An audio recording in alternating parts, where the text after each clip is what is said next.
I did everything basically. He did nothing. He just stood there and complained, and And after that elbow issue, as Anne was getting potty trained, you know, I will find first. I'm coming to that. Wait, I have to explain. So at that point, I started setting up days where he was the one responsible for feeding, for putting Anne to sleep, showering her, and telling her bedtime stories. Those were his days. And even on weekends, there was days where he was responsible to wake up when she woke up, and handle morning activities and breakfast and whatever. And I'll have another day to myself, where I was responsible. So the split, I started splitting, and they both resisted. And John both resisted. They fought me, and it's like John will be like, "But this is a family, we have to do these things in a family." I'm like, "We are doing it on a family. On the weekends, we will put her to bed and together. But during the week, you have days where you are responsible for your daughter. What are you gonna do?" He will ask me. "I'll be in the basement. I'll be relaxing and watching movies, just like you do when I'm doing these things with Anne. Now it's your turn." So I had to train him to be a single dad. That was elementary. It took a few years, and he would cry and would come back down and would ask me to come. I'm like, "No, you're going to appreciate your dad. It's time for you guys to bond. This is daddy's night." That's how we started calling it. Mommy's night, daddy's night, and then family night together. So those boundaries, those were the first thing that I was able to set in place in order to forge my independence and my freedom. First, my daughter they needed to bond with each other. So as that has been put in place, right? And at a point, as she was being potty trained, at times I would find her in the bathroom crying and shaking because she had stain in her underwear. She didn't wipe herself well. And I'll be like, "Yeah, but it's not a big deal. What's the big deal? You're gonna practice, because it takes practice to do it." I had to practice as well. That's when she would say that daddy will get mad at her, and she'll be crying such distress. So I would call him, and he would be like, "Oh, she misunderstood me," and that's where him and I would get into arguments, because it's like, what type of misunderstanding is this if the kid is shaking like that, and punishing herself for not wiping well? She's only 3. She needs practice to get there. What is it that you are saying to her for her to have such a reaction? "Oh, she misunderstood me." And okay, then express it to her so she understands, and he will talk to her, and then it's like she was taking piano lesson, and she will play and goof around on the piano that she has in her room, a small piano, and I would just step out to go to the bathroom and come back and see her crying. I'm like, "Why is she crying?" And she'll be like, daddy hurt me or something." He was like, "Oh, it's a misunderstanding. I was just showing her how to play piano because it's supposed to be hard. It's not supposed to be fun." And I will explode. Don't you think there's something wrong with you discussing things and always your daughter misunderstanding you and crying like this? Do you not see that something is wrong? And we'll get into arguments, and that's it. I would just drink myself to sleep. Things were coming. It's like I was getting triggered because he was reminding me of my childhood, and I could no longer escape it, because it was very it was becoming a reality. So one day, I think near COVID, I sent them to the playground. She wanted to ride her bicycle. She was excited. She was learning to ride it. And she came back crying, and saying that she never wants to ride a bicycle again because daddy pushed her, And up to today, this was when she was, I think, 4 or 5. And now she's 11 and still doesn't want to touch a bicycle. She says, "If daddy's around, I don't even want to come close. I don't want to learn how to ride a bicycle." That's how traumatized she was. And when I turn to him, it's always, she misunderstood me. I was just showing her that, it was hard to learn and she has to just, I had to push her. Yeah. Yeah. So that we started really becoming physical towards each other at that point. And that's when that 2019, he wrestled me to the floor, because I was like, no matter, that's it, I'm done. I am out, no matter what. That divorce is being filed and I don't care what's gonna happen, because that was it. That's when he wrestled me to the floor. He was like, you're not going anywhere, you're gonna tap out and you're gonna tell me, that you're gonna stick around and appreciate me the way I am, things like that. He'll start saying these things, So,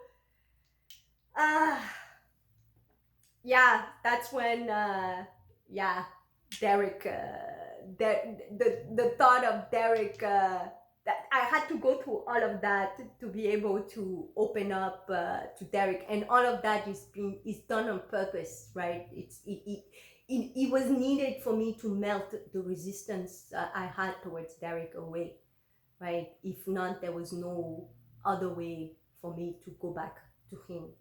Mother Cosmos needed to take me to that part for me to really reopen my heart back, because it took getting to this point to really see that my marriage was really me punishing myself. It was a statement to my heart that I don't deserve love, because I had been so hurt. I had been so hurt by Derek, so frightened and destabilized by his actions, that agony, the agony of my marriage was the only thing that will lead me back to reopening my heart up for love. Yeah. So and it became evident why John was holding on to me, because no matter where I go, I was always put in a position of leadership. Yeah. Throughout our marriage, while he was masturbating, I went for my MBA. I went into a cooking school. I am officially a chef. Yes, I forged myself. I put all my focus towards shaping and forging myself to be the best version of who I am today. Yeah, that's what forged the woman I am. And no matter where we went, it happened so naturally. And I will always complain to him, because no matter what, when I went for my MBA, I would sit in the back so I can sleep, because I went to school at night school after work. So I was very exhausted, so I would choose like spots in the back where I can fall asleep throughout class. And where it was basically your MBA, you are being forged for management and leadership, right? So every time we'll have groups for the professors will put us in groups. No matter what group I am in, the professor always chose me as the head of the group. And I couldn't understand why. I would always come home.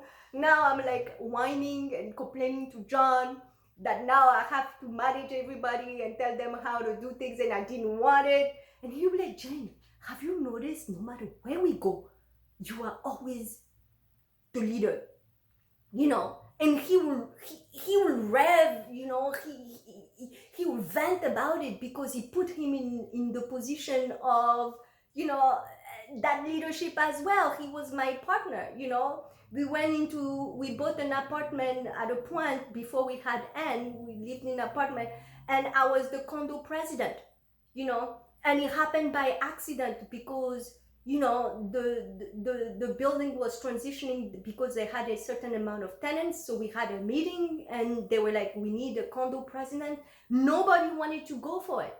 And as I started speaking, and saying, guys, we live in this building, someone has to do it, this is for us. I was like, ah, all right. I guess I live here as well. If nobody wants to do it, I guess, so I went for it, right? And but I have to be inspired to do it. That's the thing. So no matter where we go, and and he knew. This is how I forged my masculine aspect was forged, because when I spoke, he knew, he recognized certain things with me. So when I speak with a certain authority, he backed off and he let me handle things, right? An example of this, in as we were moving out of this building where I was the condo president, right? At the time we moved out because the building was falling apart, and I was like, it's time to sell this place, because I saw the finances and everything. I'm the one who managed all of it. So I was like, it's time for us to sell this apartment. It's falling down and we're gonna lose money. So we put it up for sale. We sold it immediately. And as we were moving out of this building, what happened is that the movers were moving everything, and it was during Anne's nap time. So I put Anne in a sack on my chest, and I was holding her as she was sleeping. And the movers were moving our furniture into the truck. Now, there was a mattress of ours that we were not taking. And I directed the movers to put the mattress at a specific location, and they moved it there.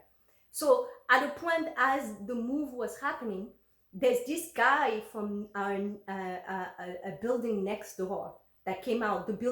Our building was very small, and the building next door was like the new wave of building, very elegant, very wealthy. They had a pool, they have all the stuff, very luxurious. They outshined our building. So this guy came out, and so the location where the mattress was dropped was facing the building he lived in, So he came out and saw me with the baby, and saw John next to me, and the movers were moving our stuff. And this guy started shouting. He was like, how dare? Who the fuck put the fucking the mattress filled with fleece in front of my building? I pay over $5,000 in rent, and these people, these poor guys in this shitty building are moving, and they're putting their mattress in front. How dare they do that? I'm a big guy, and I pay over $5,000 in in rent. I'm gonna call the cops on you. And the movers were panicking. They're like, okay, miss. They went to John, and they were like, what should we do? The guy is calling the cops. And John was like, talk to my wife. This is what he does. He just sends people to me. He doesn't do anything. He hides behind me. That's what he does. And it's okay, right? So I looked at the movers, and I'm like, you charging me on time, right? I told you to put the mattress there. That's not your business. Now, if you're taking a pause, I'm deducting this time from your pay. And the movers were like, fuck this shit. They kept moving. They kept moving the stuff in the truck. And John was like, listen to my wife. She's the one in charge, So this guy was raving and screaming. He just kept screaming. And he dialed 911. And he was like, yeah, these fucking people just putting the garbage in front of my building, and I'm paying over $5,000. You guys need to come. Anne was sleeping, so I was just rubbing Anne's back. And I was just waiting, smiling. I was like, yeah, that's right. Yeah, he's showing me who's the man. Yeah, that's okay. Yeah, I waited. I was very calm. I was just looking at him, smiling. Oh, yeah. Okay. And the cops came. Yeah. The cops came. They took his statement. And I just waited. And John was like... When I tell him to shut the fuck up, he listens. This is how I forge myself. Yeah. He listens. That's why I stayed so long. I did things the way I wanted, Yeah. So the cops came, and they were like, yeah, miss, this is what's happening. These guys. And I'm like, yes, I am the condo president here. I have called the city, the town, and they have instructed me to leave the mattress there, and they will pick it up tomorrow. Yeah. So the cops were like, oh, okay, thank you for that. We appreciate you imparting this news on us. And they went back to the guy, told him to shut the fuck up and stop making noise because my baby was sleeping and I was trying to allow her to take a nap. At that point, the guy shut the fuck up and went back inside because the cop asked him to. So all the movers stopped, looked at me and were like, who the fuck is this? And John was like, yeah, that's my wife. That's my wife. You see, this is an example. This is why he clinged on so hard because, you know, my light, me embodying my light, you know, he just hid behind my light. And that's why he clinged on. So after the divorce, this is what happened. So when Derek came, I had already went through that portion, so you have to watch the other videos. So as I filed for divorce, finally, right? That's why he was saying, you're not taking the house. I'm like, you know, I chose that house and I bought it, you know. I looked for that house. And the day I wanted to buy that house, he told me that he did not like this house. And I was like, it doesn't matter what you like. We are getting this house. This is the house. Because all he cared about was a two-car garage. I'm like, we're not going to live in a garage, you know. But this house has a small garage. Yeah, but it's about the future as a family or for ourselves. We're not going to live in a garage to please you. You know, this is about the family. And it ended up being the best place. And what he did not know is that I had already visualized this house when I was in college, and I had laminated this house, the picture of this house, and I held on to it for years, you know. So when I saw it, I knew. And then when we decided to buy it, his mom stepped in and was like, I'm gonna pay for it, you know. So she made the deposit, and even before she stepped in, she told us, she asked us, is this the house you guys want? And I said, it is the house I want. You know, the house John wanted, you know. So she was like, yeah, John, that house is horrible, you know, it's just, you know. So she knew, they all knew this was the house I wanted, you know. So at that point, when I filed for divorce and he was saying, you're not taking the house, my mom paid for it. I was like, wow, yeah, keep it. I'll buy another one, you know. So he was shocked and he came back, you know, because he sees how he's appearing. He's like, yeah, I want to keep the house for Anne. You know, I want her to have a place where she grows up. I'm like, that's a more admirable statement.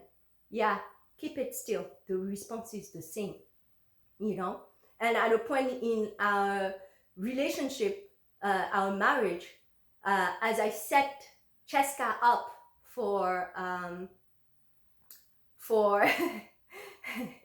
with her business, what happened is that as she went through that transition, you know, things started going bad for her, right? Because we set up a budget and I told her what she needed to charge her classes, the price she needed to charge her classes at in order to be successful. But she believed that if she charged this price, she will never, nobody will come, you see. She didn't believe in it. So all she did was discount it herself.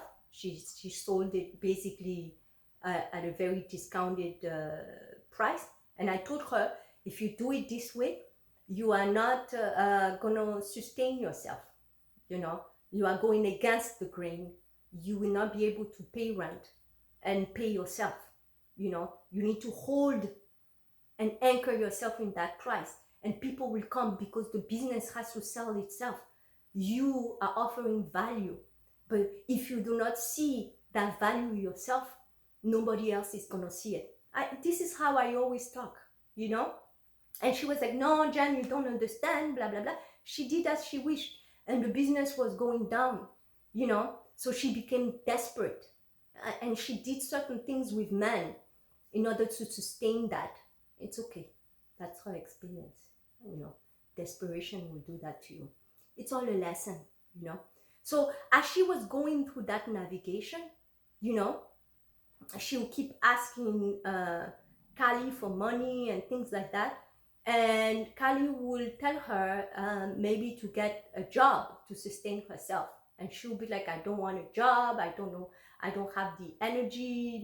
My business is taking all my energy. You guys cannot understand. For me, I'm like, yeah, you know, this is your decision. Oh, she's the only person who knows what she's going through. I'm not here to tell anybody what to do. But as I am focusing on my daughter, I totally zone out. I set her free, like we discussed. I set everything up for her, and I gave her the 19,000. And I was like, okay, you are on your own. Good luck. I wish you all the best. Now I'm gonna focus on my baby, you know. And I totally disappeared after I had, and I disappeared. I was basically in my own cave and world, because as you see, I was navigating a lot with John. So after the as Jessica was navigating all of this, at a point she called me, and every time I ask her about how the business is going, she'll present this front like everything is fine, I'm doing fine, I'm coming up with new strategies, I'm gonna redo a sale, I'm gonna, like, okay, sure, you know, as you, yeah, it's your business, I have no say. And Kali will call me behind her back and complain, you know, how Cheska will chase her for money and things like that. And I'm like, why don't you tell her these things? Why are you talking behind her back? Kali is renowned for that. She never speaks truth. She puts up the deepest mask and speak the most vile things behind people's back. That's what she does. You know, always comparing herself to me, and always pushes me down to show that she's better than me or better than anybody else. Yeah, we'll expose that. And it was birthed from our childhood, and I will expose it as it comes up. You know, so she would say these vile things about her own sister behind her back, and I would be like, why don't you tell her these things? She'd be like, oh, but I tell her, she doesn't want to listen. I don't want to listen to it. These are things I would say, and she'll be like, oh, Jen, you mean, you always talk like this. That's why everybody labeled me as mean, because I say truth like this. So at a point, Jessica called me, and she was like, Jen, I have something, a favor to ask you.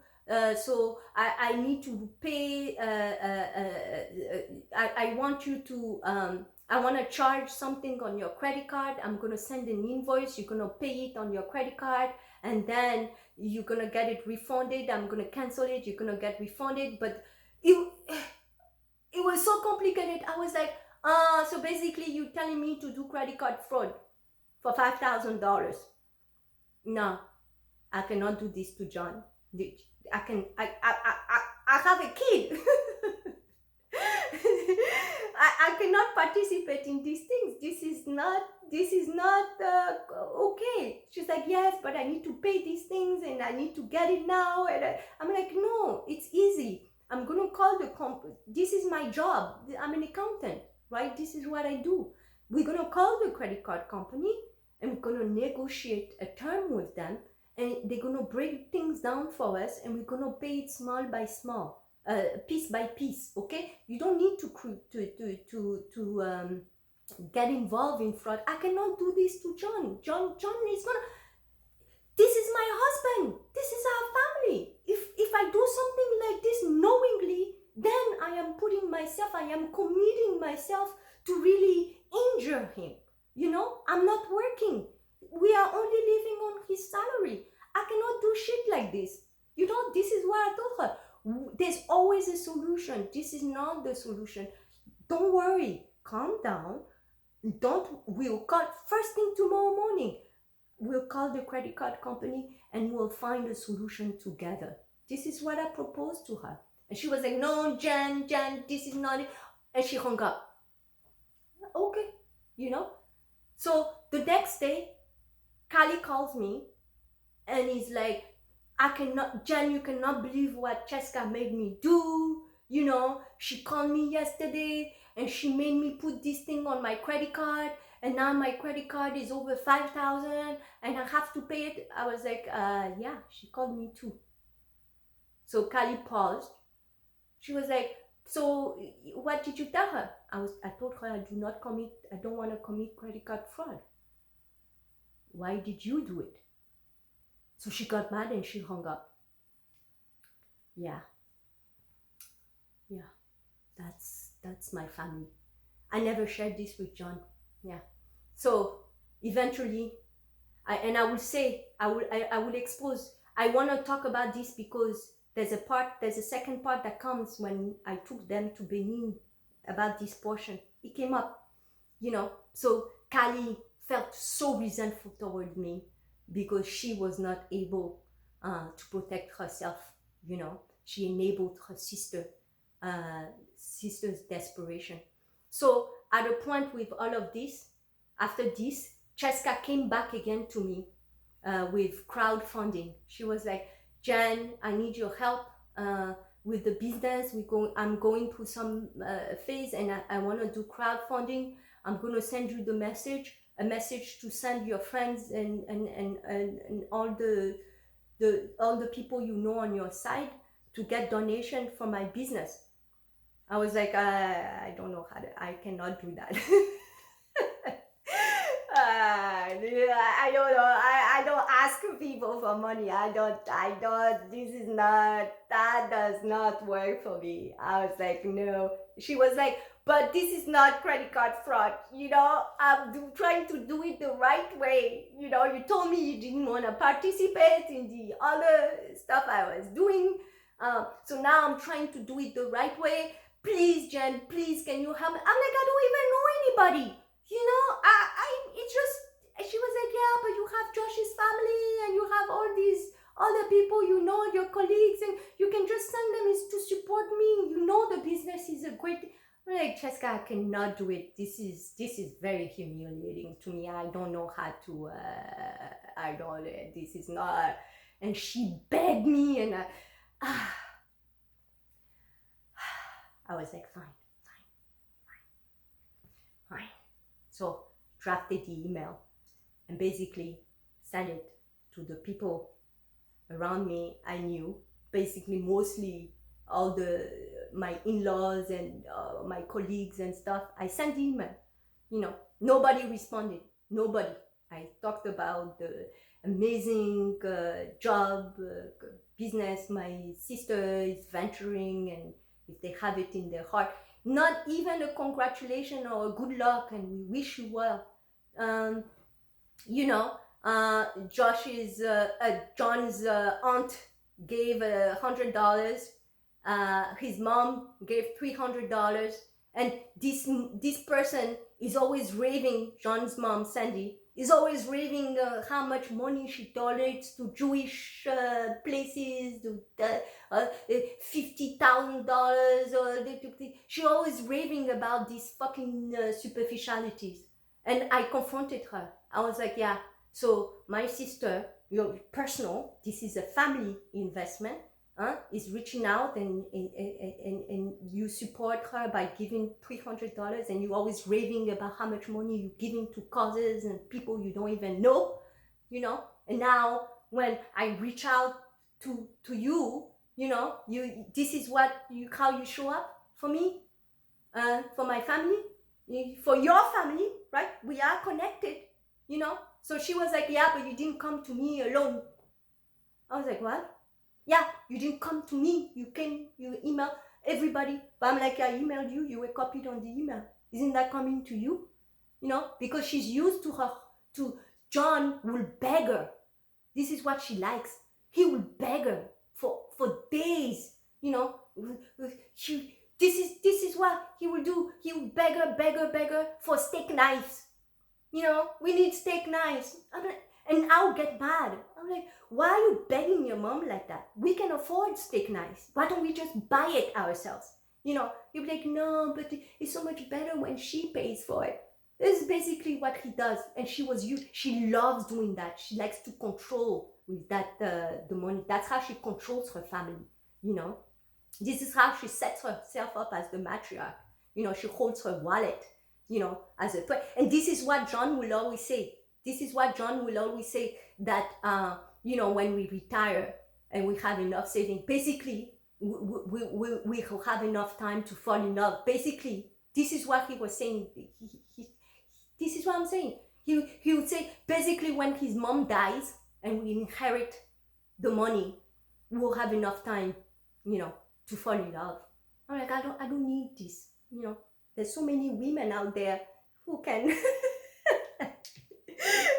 who can suffer. This is basically what his mom did, right? He was repeating the pattern. It's so beautiful. He was repeating, because basically she amputated her spirit because she was incapable to have grown her own father, you know, did whatever she was supposed to do so she can inherit money from her dad. So now, after her dad passed away and she inherited the money in her 60s, she was able to get divorced and really step into the position where she can pay for things for her family. So basically, that's what he wanted to do. So when my sister reached out to me and I sent this email and she gave $300, I exposed her. And she was like, oh, she gave $10,000. She donated. I was like, we have a business plan, okay? I can provide you with the business plan, and you will see that this business, you know, it really has something. I know it's going to be successful. You know, it's so ingenious, and there's nobody better than Jessica to do this, because this is how this is basically what she does on a daily basis. She just wanted to get paid for it. She can do it. If anybody can do it, Jessica can do it. I can guarantee it's going to be successful. And my Sandy, my mother-in-law, was like, no, the business is going to fail. This is what she said to me. It's going to fail. It's never going to succeed. You know, but here, take the $10,000.